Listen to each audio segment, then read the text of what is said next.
Hi, I'm Dr. Sudhit Ranade, the Medical Officer of Health for the County of Lambton. Today I'd like to talk to you a little bit about contact tracing. It seems to be something that lots of people want to know about, and everybody wants to know, how does it work? So today we're going to ask a public health inspector and a public health nurse from Lambton Public Health who conduct contact tracing on a daily basis to tell us a little bit about how it works. So supposing you had to call me and tell me that I had COVID-19. What happens next? So upon receival of a positive lab case, Lambton Public Health staff will be calling you to inform you of your positive test result. Also, what we will want to do is ask you questions about what your symptoms are, review with you what symptoms you should be more concerned about, if you should need to go to the hospital versus just staying at home and waiting it out. In addition to that, what we'll want to find out from you is where you've been in the most recent days. We usually track back 2 days before your symptoms started.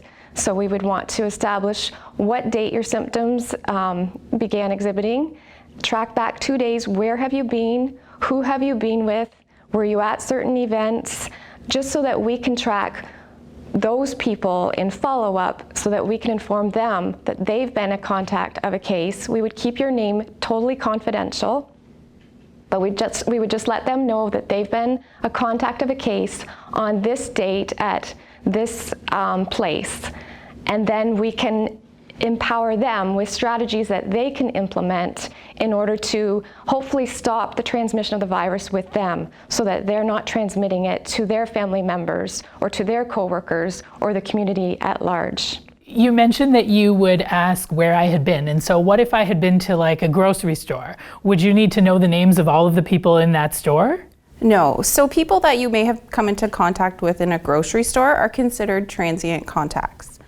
In order to be considered a close contact of a positive COVID case, you have to have spent prolonged time with the case or very close contact in regards to providing direct care for them, living in the same household, or attending the same events. So it sounds like you have to look at every single case as if it's a bit different. Is that right? Is there a lot of sort of interpretation and you're trying to learn the specifics about every case, or are they pretty straightforward? Yes, each situation is case specific.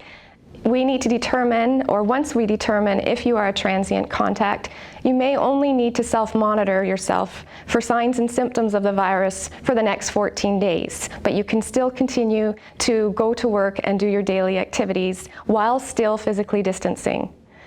If you're a close contact, we would be advising a close contact to also, in addition to self-monitoring for signs and symptoms, to also be self-isolating. This would mean that you would self-isolate from others by staying in your home. It doesn't mean you're housebound. You can still go in your backyard, you can still go for a walk, as long as you're not meeting up with other people. And it also means that Lambton Public Health would be following up with you on a daily basis for the duration of your self-isolation.